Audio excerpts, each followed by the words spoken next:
I am Mukesh Kumar Singh, math faculty of guidance coaching centre Ludhiana. आप लोगों के सामने पिछले क्लास में हम डिस्कस किए थे मैट्रिक्स एंड डिटरमिनेंट के बारे में, जिसमें हम लोग मैट्रिक्स को फर्स्ट थ्री वीडियो में कंप्लीट कर चुके थे। आज हम पढ़ेंगे डिटरमिनेंट के बारे में कि डिटरमिनेंट क्या होता है और उससे रिलेटेड क्वेश्चन पढ़ेंगे। यहाँ पे डिटरमिनेंट क्या होता है, यहाँ पे ध्यान रखना, every square matrix is contain an expressor is known as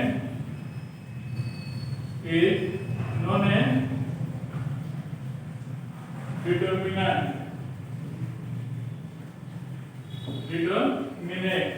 यानी सभी स्क्वायर मैट्रिक्स के पास एक अलजेब्रिक एक्सप्रेशन होता है, उसी को हम क्या बोलते हैं, डिटरमिनेंट बोलते हैं। तो मान लेंगे यहाँ पे let A be a matrix, then its determinant is denoted by determinant of A or ऐसे। यानी ये कोई स्क्वायर मैट्रिक्स है तो उसके डिटरमिनेंट को हम डिटरमिनेंट ऑफ A और इस सिंबल से, दोनों में से किसी एक सिंबल से रिप्रेजेंट करते हैं। अब यहाँ पे तो इसमें याद रखना कि डिटरमिनेंट ऑफ किस मैट्रिक्स के निकालते हैं, तो केवल यूनिट मैट्रिक्स का निकलता है, सॉरी केवल स्क्वायर मैट्रिक्स का निकलता है, रेक्टेंगुलर मैट्रिक्स का नहीं निकलता है। अब यहाँ पे पहले जानेंगे कि value of determinant of order 1 into 4, यानी कोई मैट्रिक्स है जिसका ऑर्डर क्या है 1 into 1 है, तो उसका डिटरमिनेंट कैसे निकलेगा। तो जैसे एग्जांपल में अगर यहाँ पे a इक्वल टू मान लो यहाँ पे 1 है, तो इसका ऑर्डर क्या होगा 1 into 1, क्योंकि रो भी 1 होगा, कॉलम भी क्या होगा 1 होगा। तो उस कंडीशन में इसका जो डिटरमिनेंट का वैल्यू होगा उसमें जो एलिमेंट प्रेजेंट रहेगा वही इसका आंसर हो जाएगा, यानी इसका क्या आ जाएगा 1। अगर यहाँ पे a इक्वल टू -5 है तो इसका भी ऑर्डर क्या है 1 into 1 है, तो इसका जो डिटरमिनेंट होगा वो तुम्हारा क्या हो जाएगा -5 ही हो जाएगा। यानी अगर फर्स्ट ऑर्डर का कोई मैट्रिक्स है और उसके डिटरमिनेंट का वैल्यू निकालना है तो उस मैट्रिक्स के अंदर जो एलिमेंट है वही उसका क्या आ जाएगा आंसर हो जाएगा। उसके बाद सेकंड नंबर में value of determinant of order 2 into 2, यानी कोई मैट्रिक्स है जिसका ऑर्डर क्या है 2 into 2 है, तो उसके वैल्यू को हम कैसे निकालेंगे। तो यहाँ पे जैसे एग्जांपल में मान लो a equal to a11 a12 a21 a22, इसका ऑर्डर क्या आएगा 2 into 2 होगा। तो उस कंडीशन में यानी नंबर ऑफ कॉलम क्या है इक्वल है, तो उस कंडीशन में डिटरमिनेंट ऑफ a का क्या वैल्यू होगा, इस डायगोनल एलिमेंट को मल्टीप्लाई कर देना, यानी a11 a22 माइनस इस डायगोनल एलिमेंट को माइनस कर देना, यानी a21 into a12, इससे जो आएगा वो इसका क्या आ जाएगा वैल्यू हो जाएगा। फॉर एग्जांपल अगर मान लो a इक्वल टू तुम्हारा 2 3 4 6 है, ये क्या आ जाएगा इस कंडीशन में determinant of a 2 into 6 minus a 3 into 4, ये आ जाएगा 12 माइनस 12, ये तुम्हारा क्या आ जाएगा 0 आ जाएगा। उसी तरह अगर मान लो a इक्वल टू अगर यहाँ पे sin थीटा है, यहाँ पे माइनस cos थीटा, यहाँ पे cos थीटा और यहाँ पे sin थीटा है। तो अगर डिटर्मिनेंट ऑफ a का वैल्यू निकालना रहेगा तो इससे मल्टीप्लाई, तो sin क्या आएगा, sin स्क्वायर थीटा माइनस, यहाँ पे अब इससे मल्टीप्लाई करेंगे तो cos माइनस cos थीटा क्या आएगा, माइनस cos स्क्वायर थीटा। तो यहाँ पे क्या आएगा, sin square theta plus cos square theta, तो इसका वैल्यू क्या आ जाएगा, 1 आ जाएगा। तो उस कंडीशन में अगर कोई सेकेंड ऑर्डर का मैट्रिक्स है और उसका वैल्यू निकालना है तो इस प्रोसेस से निकालेंगे। नेक्स्ट, अगर value of determinant of order 3×3, यानी अगर कोई 3 ऑर्डर का मैट्रिक्स है तो फिर उसका डिटर्मिनेंट हम कैसे निकालेंगे।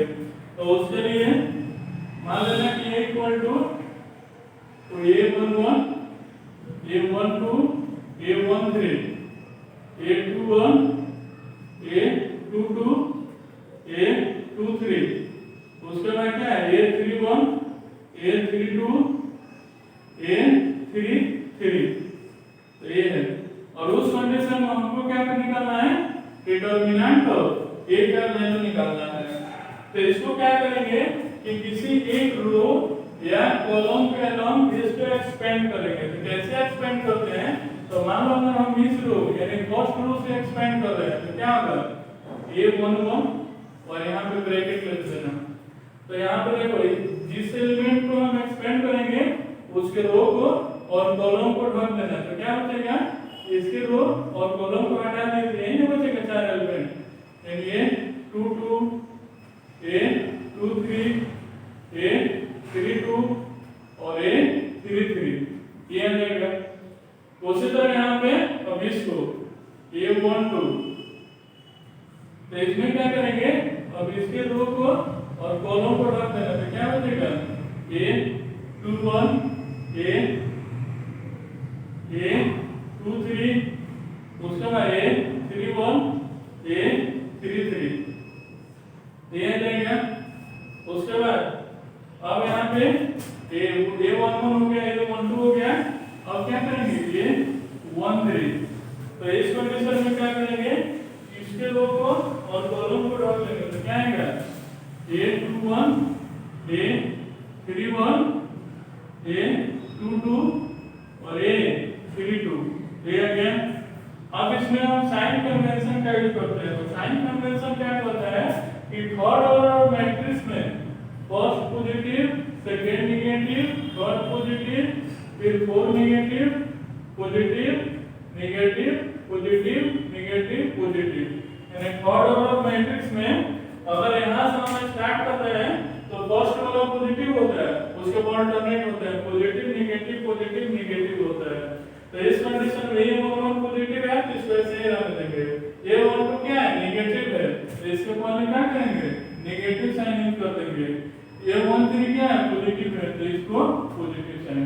अब यहाँ पे क्या करेंगे, यहाँ पे a11 हो गया, अब इसको एक्सपेंड करना है। तो सेकंड ऑर्डर का मैट्रिक्स बताया, सेकंड ऑर्डर का कैसे एक्सपेंड करेंगे, तो इसको इसमें मल्टीप्लाई, यानी a22 a33 माइनस, अब इसको इसमें मल्टीप्लाई a32 a23, ये आ गया, a12 आ गया।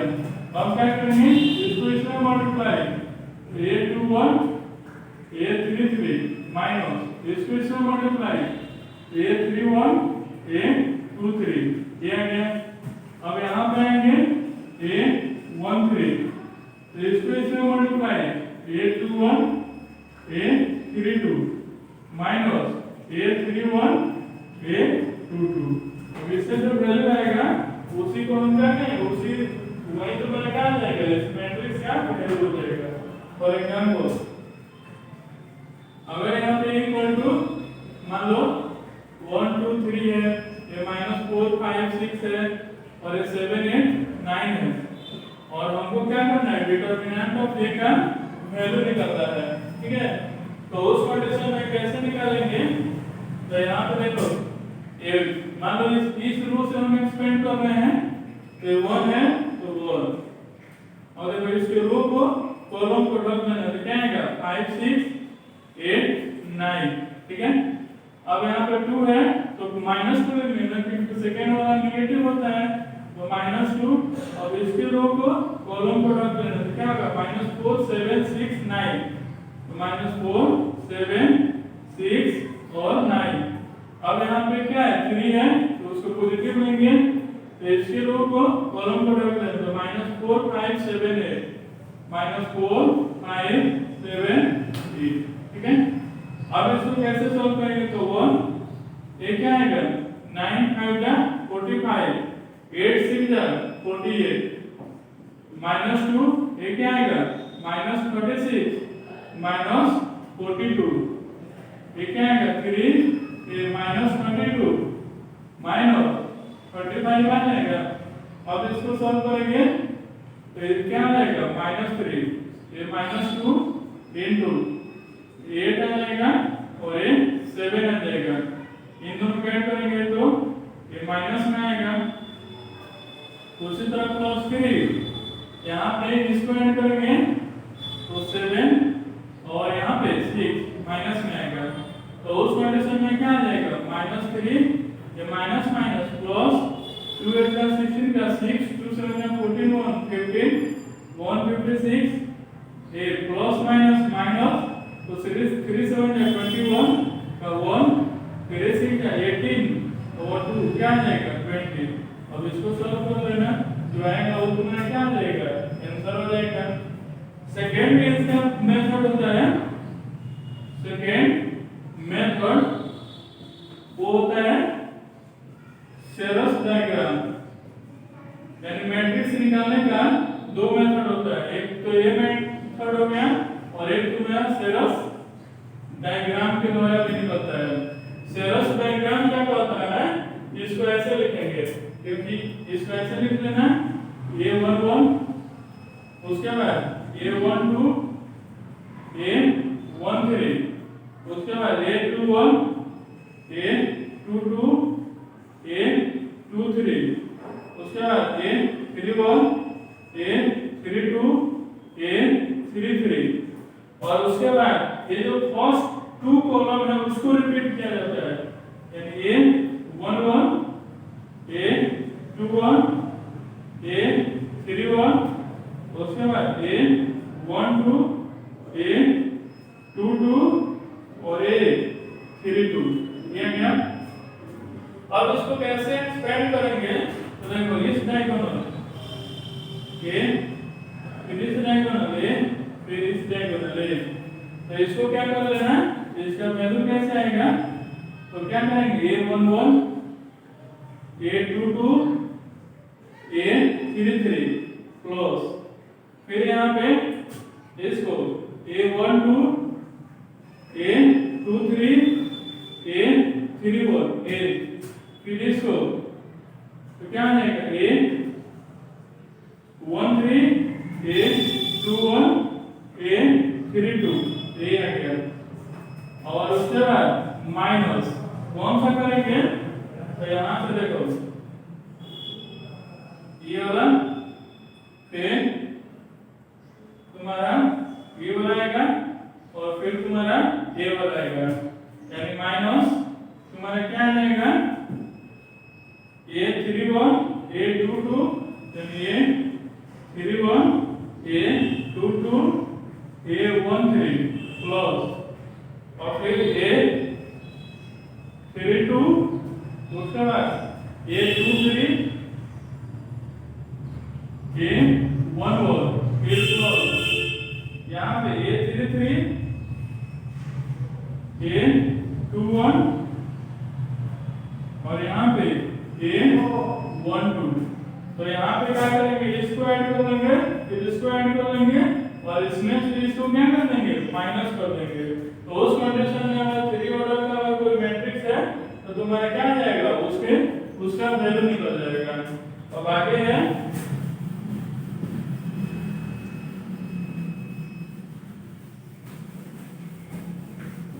अब आगे हम पढ़ेंगे ये कुछ प्रॉपर्टी ना डिटरमिनेंट होता है उसको।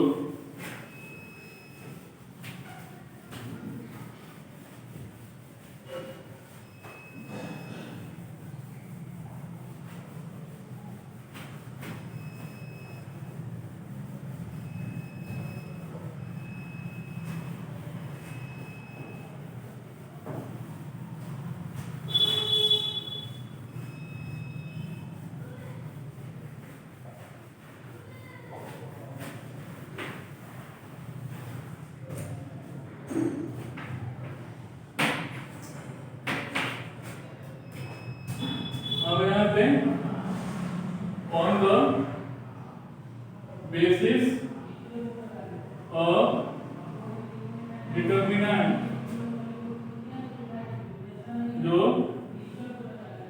मैट्रिक्स होता है वो दो टाइप का होता है। एक होता है सिंगुलर और एक होता है नॉन सिंगुलर। यानी on the basis of determinant जो मैट्रिक्स होता है दो टाइप का होता है, एक होता है सिंगुलर और एक होता है नॉन सिंगुलर। तो सिंगुलर किसको बोलेंगे? तो मान लेना कि let A be a square matrix, यानी ये क्या है? स्क्वायर मैट्रिक्स है। अगर डिटरमिनेंट ऑफ ए का वैल्यू 0 होगा तो इसको हम क्या बोलेंगे? सिंगुलर मैट्रिक्स बोलेंगे। अगर डिटरमिनेंट ऑफ ए का वैल्यू नॉट इक्वल टू 0 होगा तो इसको हम नॉन सिंगुलर मैट्रिक्स बोलेंगे। तो उस कंडीशन में इसको हम क्या बोलेंगे? नॉन सिंगुलर मैट्रिक्स बोलेंगे। अब यहाँ पे जैसे पूछता है कि लेट ए बी, मान लो x यहाँ पे, फिर यहाँ पे 5 और यहाँ पे x + 6 be a singular matrix.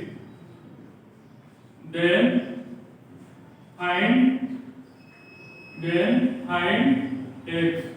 तो तुम क्या करो? x का वैल्यू निकालो। तो यहाँ पे क्या होता है?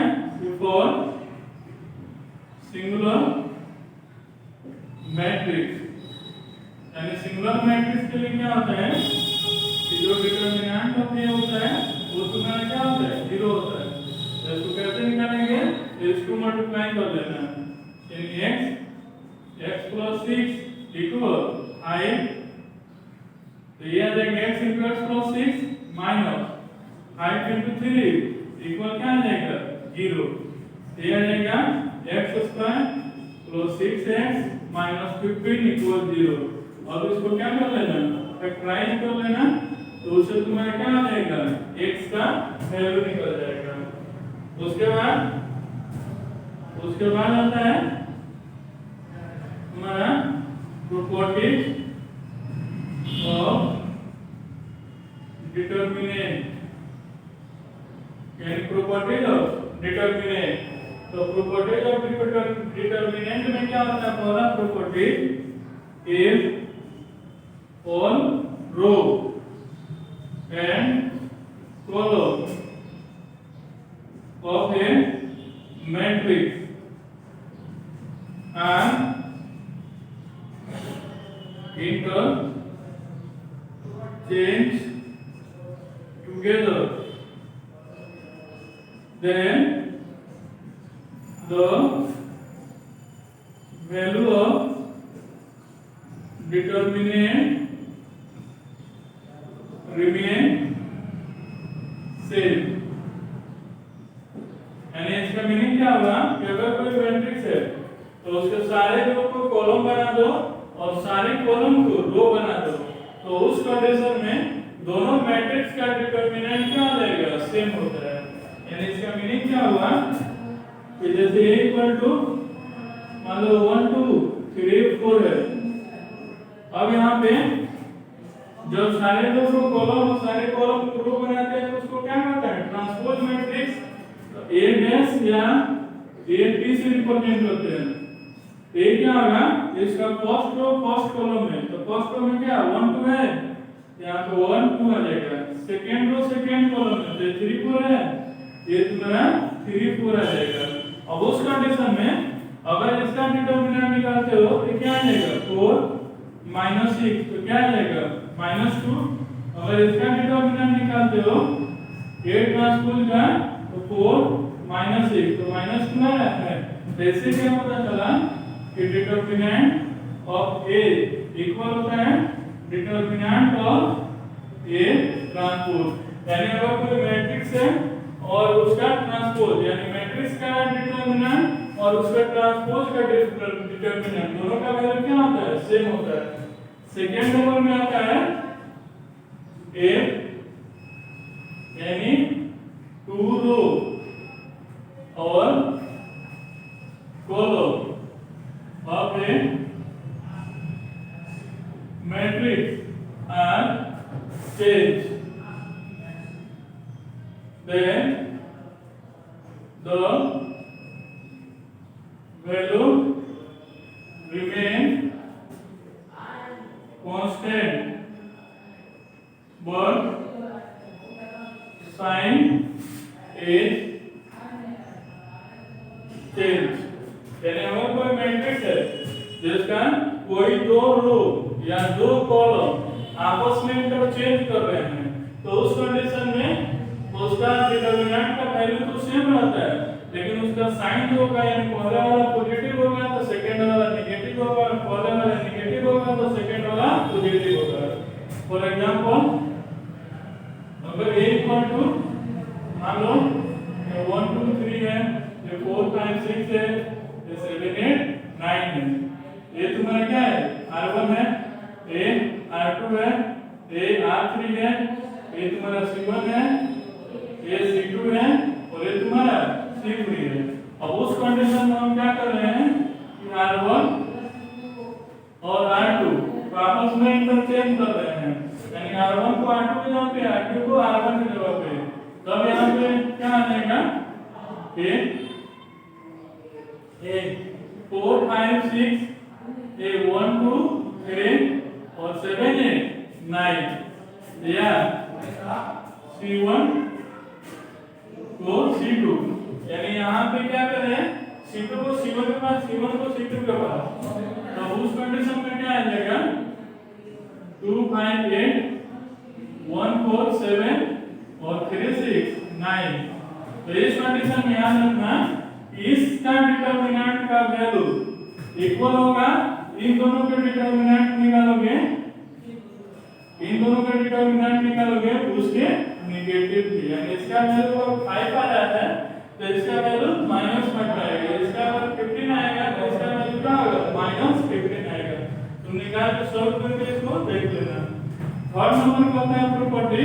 इसमें याद रखना कि अगर कोई मैट्रिक्स है तो उसके सारे रो को सारे कॉलम में चेंज कर देंगे तो उस कंडीशन में तुम्हारा उसके वैल्यू में कोई चेंजिंग नहीं आएगा, यानी साइन भी तुम्हारा क्या रहेगा सेम रहेगा। लेकिन अगर कोई मैट्रिक्स है जिसका कोई दो रो या दो कॉलम अगर चेंज करेंगे तो उसका वैल्यू तुम्हारा सेम रहेगा, लेकिन साइन तुम्हारा क्या आ जाएगा चेंज रहेगा। यानी कॉस्ट अगर -10 आ रहा है तो सेकंड तुम्हारा क्या आ जाएगा +10 हो जाएगा। उसके बाद थर्ड नंबर प्रॉपर्टी करता है if any two row or column of a matrix are identical। यानी अगर कोई मैट्रिक्स है जिसका कोई भी दो रो या कॉलम क्या आइडेंटिकल हो यानी दोनों क्या सेम हो तो then the value of determinant become 0। तो उस कंडीशन में जो डिटरमिनेंट का वैल्यू होगा वो तुम्हारा क्या हो जाएगा 0 हो जाएगा।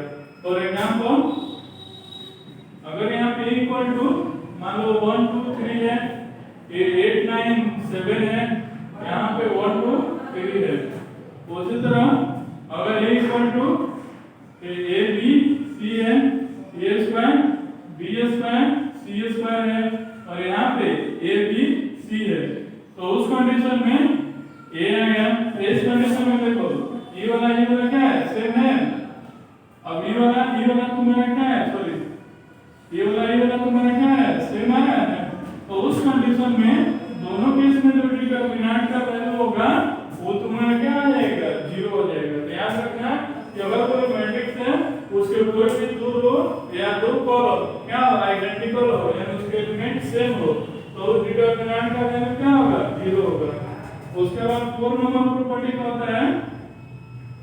if any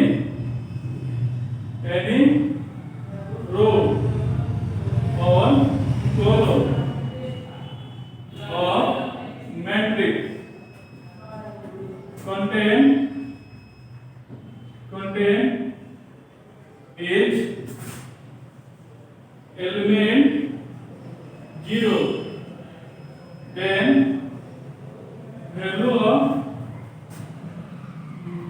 of determinant is 0।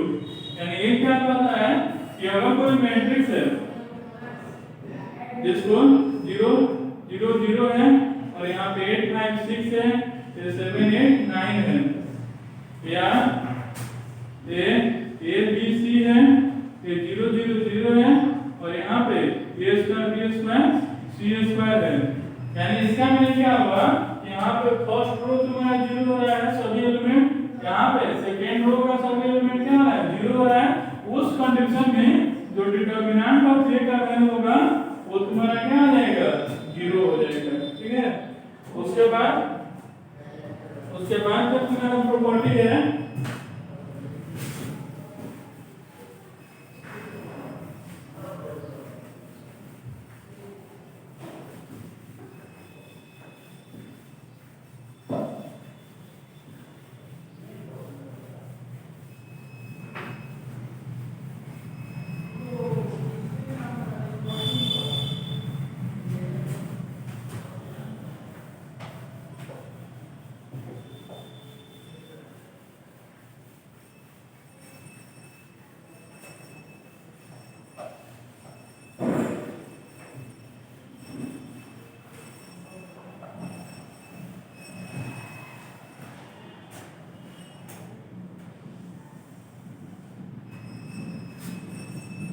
उसके बाद का प्रॉपर्टी है each element of any row or column of a matrix is multiplied by k, then the value of determinant is a times the original determinant। यानी ये क्या कहता है कि अगर कोई मैट्रिक्स है जिसमें मान लो 1 2 3 4 है, अब यहाँ पे ये तुम्हारा क्या है R1 है, ये R2 है। अगर R1 में हम क्या करें 2 से मल्टीप्लाई कर दें या किसी भी नंबर से, तो यहाँ पे मैट्रिक्स क्या आ जाएगा, यहाँ पे देखो 1 तो 2 आ जाएगा, ये क्या आ जाएगा 4 हो जाएगा और ये दोनों क्या होगा सेम आएगा। और उस कंडीशन में इसका वैल्यू निकालो, ये क्या आ जाएगा 4 माइनस 6 माइनस 2 आएगा, इसका वैल्यू निकालो तो तुम्हारा क्या आ जाएगा 8 माइनस 12, तो क्या आ जाएगा -4 आ रहा है, तो इसको 2 into -2 लिख सकते हैं। तो यहाँ पे क्या आ रहा था -2 आ रहा था, यहाँ पे 2 into -2 आ रहा है, तो पहले वाले से क्या आ रहा है 2 टाइम्स अधिक आ रहा है। तो इसलिए हम लोग बताए हैं कि अगर किसी मैट्रिक्स के किस रो या कॉलम में अगर आप k से मल्टीप्लाई करेंगे तो उस मैट्रिक्स का जो वैल्यू होगा पहले वाले मैट्रिक्स का क्या आ जाएगा k टाइम्स हो जाएगा। अगर मान लो यहाँ पे नेक्स्ट एग्जांपल कि अगर a इक्वल टू मान लो a b c है, a d f है और d है i है, ये तुम्हारा c1 है, ये c2 है और ये c3 है। अगर c1 में हम k से मल्टीप्लाई किए, c2 में हम k से मल्टीप्लाई किए, ठीक है, तो तुम्हारा क्या आएगा डिटरमिनेंट, सॉरी नेक्स्ट डिटरमिनेंट यहाँ पे a के, उसके बाद d के, उसके बाद g के, उसके बाद b के, उसके बाद e के, उसके बाद h के और c है i आएगा ना।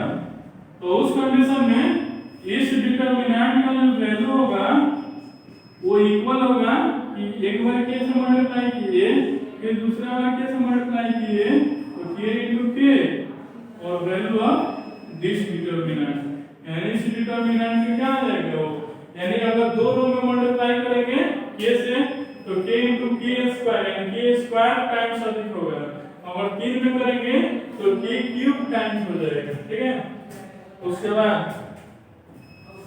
4 नंबर में A7 में अगर if each element of any row or column are written in some or different range, then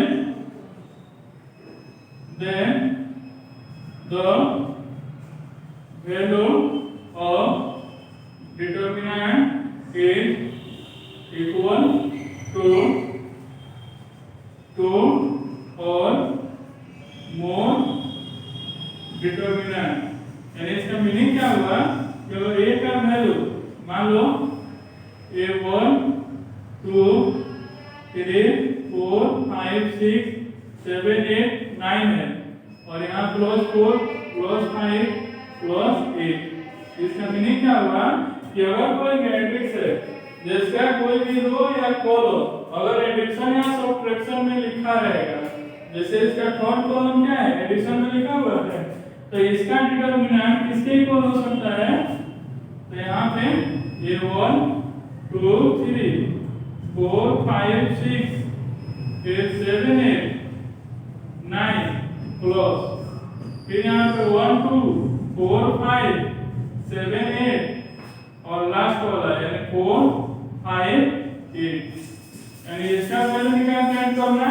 और इस दोनों का वैल्यू क्या होगा सेम होगा, क्योंकि जैसे इसमें ये वाला एडिशन फॉर्म में है तो इन दोनों को क्या लिखेंगे सेम, और इसमें फर्स्ट वाला एलिमेंट इसका लिख देंगे प्लस, इसमें भी सेकंड मैट्रिक्स में ये वाला सेम और उसमें हम क्या करेंगे सेकंड वाला एलिमेंट लिख देंगे, तो उस कंडीशन में इसका वैल्यू और इसका वैल्यू आपस में क्या आएगा इक्वल आएगा। उसके बाद ये 7 नंबर होगा, उसके बाद देखो तो important question solve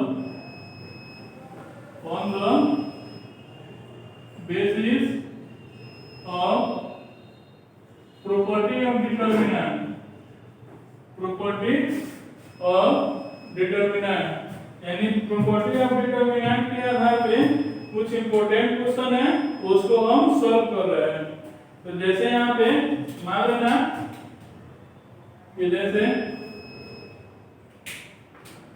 a equal to I have proved that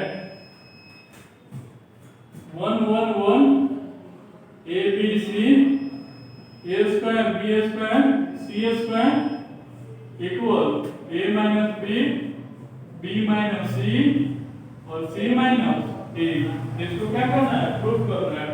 तो इस टाइप के क्वेश्चन को कैसे सॉल्व करेंगे, तो इस टाइप के क्वेश्चन को हमेशा याद रखना, हम ट्राई करते हैं किसी रो या कॉलम में कितना अधिक से अधिक जीरो ला देंगे, क्योंकि जीरो ला देंगे तो हमको सॉल्व करने में ज्यादा प्रॉब्लम नहीं होगा, क्योंकि जीरो वाले को एक्सपेंड ही नहीं करना पड़ेगा। तब यहाँ पे कैसे आ सकता है, तो देखो a माइनस b है, a माइनस b कैसे आएगा जब इसमें से इसको माइनस करेंगे, फिर b माइनस c है तो कैसे आएगा जब इसमें से इसको माइनस करेंगे, तो इसको हम क्या मानेंगे r1, तो इसको r2 और इसको r3, ठीक है। तो अब यहाँ पे क्या करेंगे कि r1 के जगह पे r1 माइनस r2, फिर r2 के जगह पे r2 माइनस r3, तो उस कंडीशन में क्या आ जाएगा, देखो यहाँ पे 1 माइनस 1 फिर 1 माइनस 1, क्योंकि इसमें से इसको फिर इसमें से इसको, और r3 में कोई चेंजिंग नहीं है तो r3 को ऐसे ही लिखना है, फिर इसमें से इसको a minus b b minus c, ये c रहेगा, इसको क्या लिखेंगे a square minus b square B square minus C square और ये तुम्हारा ऐसे ही रहेगा। अब यहाँ पे क्या आएगा 0 0 1, यहाँ पे a minus b b minus c c, और यहाँ पे इसको a square minus b square क्या लिख सकते हैं a minus b a plus b, यहाँ पे b minus c b plus c और यहाँ पे सी, ठीक है। अब यहाँ पे देखो अगर किसी रो या कॉलम से हमारा अगर कोई कॉमन पार्ट आ रहा है, सभी एलिमेंट में अगर कोई कॉमन पार्ट आ रहा है तो उसको कॉमन निकाल लेते हैं। तो जैसे फर्स्ट रो पे ध्यान दो, तो इसमें क्या आ रहा है कुछ नहीं है, मान लो a माइनस बी है, क्योंकि 0 से मल्टीप्लाई करेंगे तो क्या होगा 0 ही होगा।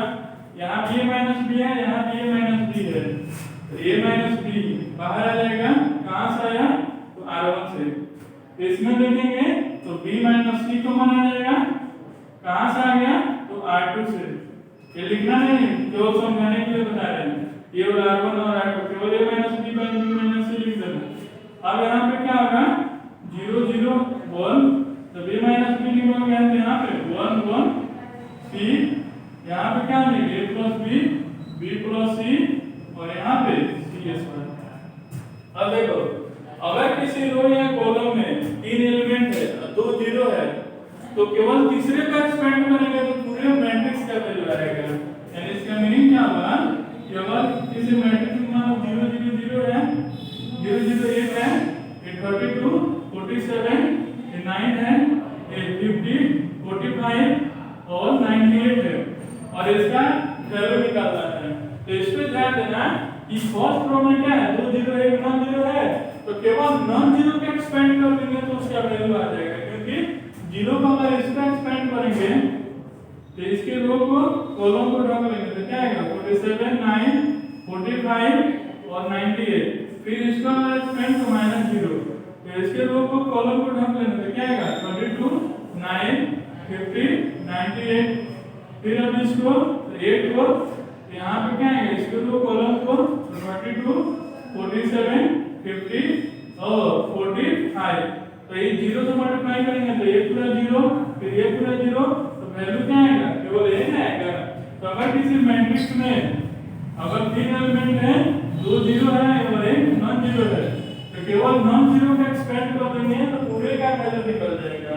तो यहाँ पे क्या करेंगे a minus b b minus c, तो यहाँ पे क्या है यहाँ पे इसमें 2 0 1 नॉन जीरो है तो नॉन जीरो का एक्सपेंड कर देना, तो कैसे plus minus plus minus plus minus plus, तो ये 1 क्या है प्लस है, तो इसके रो को कॉलम को ढक लेना तो क्या आएगा 1 a plus b 1 b plus c, ये आएगा a minus b b minus c, अब इसको करेंगे तो क्या आएगा b प्लस c माइनस, तो माइनस रहेगा तो दोनों में माइनस मिल जाएगा, तो माइनस a माइनस b, तो इससे क्या आ जाएगा कैंसिल, तो तुम्हारा क्या आ जाएगा a minus b b minus c और यहाँ पे c माइनस d।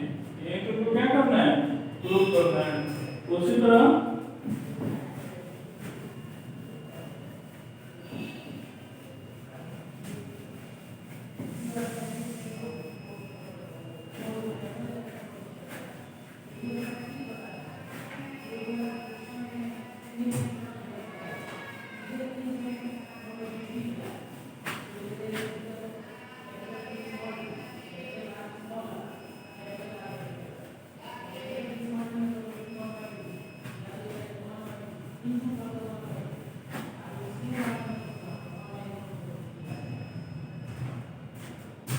उसी तरह यहाँ पे जैसे so that a b c a square b square c square a cube b cube c cube equal a b c a minus b b minus c और c minus a।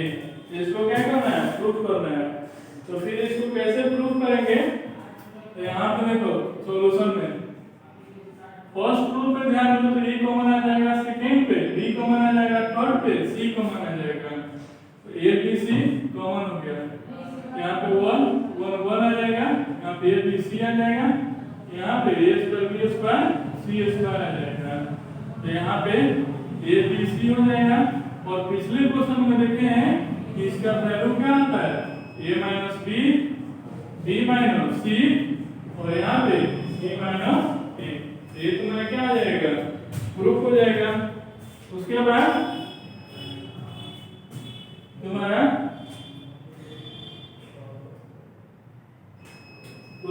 हमें आता है if x not equal to y not equal to z and तुम्हारा x y z x square y square z square, यहाँ पे 1 plus x cube, ये 1 plus y cube, 1 plus z cube, ये है। तो देन प्रूव दैट, तो इसमें proof करना है तुमको x y z इक्वल -1। तो इसको क्या करना है, x y z equal to -1 proof कर देना है। तो यहाँ पे देखो बताया है कि जहाँ पे ये सम वाला केस में आएगा तो इसको दो मैट्रिक्स में चेंज करेंगे। तो इसको कैसे चेंज कर सकते हैं, x स्क्वायर वर्ग, फिर y स्क्वायर वर्ग, फिर z स्क्वायर वर्ग, ये आ गया प्लस। यहाँ पे क्या आ जाएगा, x स्क्वायर x क्यूब, यहाँ पे y स्क्वायर y क्यूब, यहाँ पे z स्क्वायर z क्यूब, ये आ जाएगा। मतलब इस मैट्रिक्स का वैल्यू इसके इक्वल है। इसको कैसे एक्सपेंड करते हैं, तो ये दोनों सेम रहेगा, फर्स्ट मैट्रिक्स में इसको लिखेंगे, फिर ये वाला दोनों सेम रहेगा, सेकंड मैट्रिक्स में इसको लिखेंगे, ये आ गया। अब यहाँ पे प्रीवियस क्वेश्चन में बताया है कि इसका वैल्यू कैसा होगा, केवल a की जगह पे x है, b की जगह पे y है और c की जगह पे z है। तो यहाँ पे इसका वैल्यू क्या आएगा, x minus y, y minus z, और यहाँ पे z माइनस x। यहाँ पे तुम्हारा क्या आ जाएगा, इसका वैल्यू प्रीवियस क्वेश्चन में बताया है कि क्या होता है, x by z, x minus y, y minus z, और यहाँ पे z माइनस x इक्वल क्या आ जाएगा, 0। इसमें से कॉमन क्या आ रहा है, x minus y, y minus z और z माइनस x। तो यहाँ पे क्या बचेगा, 1 plus x by z equal 0। यहाँ से क्या आ जाएगा, x इक्वल y, यहाँ से y इक्वल z और यहाँ से z इक्वल x। लेकिन यहाँ पे नहीं ना दिया है कि x not equal to y not equal to z, question में दे दिया था, इसलिए कंडीशन नहीं होगा। यहाँ पे क्या आ जाएगा, 1 plus x by z equal 0। तो x बाई z इक्वल क्या आ जाएगा, -1 आ जाएगा। तो हमको क्या करना था, यह प्रूफ करना था। एक क्वेश्चन इसमें एक चेंज कर सकता है कि जैसे अगर if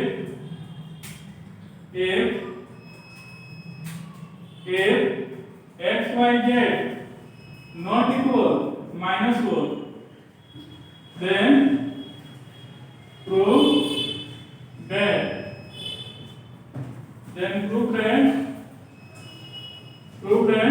x equal y, y equal z if x y z x square y square z square 1 plus x cube 1 plus y cube 1 plus z cube, ठीक है। तो इक्वल 0। तो उस कंडीशन में हम कैसे सॉल्व करेंगे, तो यहाँ पे देखो, यहाँ पे अभी बताया है, इसको दो फॉर्म में लिख सकते हैं कि x y z x square y square z square, यहाँ पे 1 1 1, यहाँ पे x y z ये आ जाएगा x square y square z square, ये x क्यूब y क्यूब और यहाँ पे z क्यूब, ठीक है। तो इक्वल क्या आ जाएगा, 0, ठीक है। अब इसमें क्या करेंगे कि प्रीवियस क्वेश्चन में इसका वैल्यू जानते हैं कि x minus y y minus z फिर इसके बारे में जानते हैं क्योंकि x y z ये क्या होता है x minus Y y minus z और z माइनस x इक्वल 0। इसमें क्या आ जाएगा क्योंकि x minus Y y minus z और z माइनस x कॉमन आ जाएगा। यहाँ पे क्या हो जाएगा 1, यहाँ पे x y z इक्वल 0। ऐसे क्या आ जाएगा x इक्वल y, ऐसे y इक्वल z, ऐसे z इक्वल x और यहाँ पे क्या आ जाएगा 1 plus x y z equal 0। तो x y z इक्वल -1। इसको तो लेंगे नहीं क्योंकि पहले ही दिया है क्वेश्चन में कि x y z क्या है नॉट इक्वल टू -1 है। तो तब यहाँ पे क्या आ जाएगा इसको cos, इसको सेकेंड और इसको थर्ड मान लेना। तब यहाँ पे from equation cos second and third, तब उस कंडीशन में क्या है x equal y equal z हो जाएगा क्योंकि तीनों आपस में क्या है इक्वल है। तो इस वीडियो को देख के एक बार तुम एक प्रॉपर्टी ऑफ डिटरमिनेंट में जितना भी क्वेश्चन है इस टाइप का उसको सॉल्व करना। अगर किसी क्वेश्चन में प्रॉब्लम हो या किसी थ्योरी को समझने में तुमको प्रॉब्लम आ रहा हो तो उसको मेरे व्हाट्सएप नंबर पे यानी 88779494 पे सेंड कर देना। उसका जल्द से जल्द सॉल्यूशन मिल जाएगा। थैंक्स।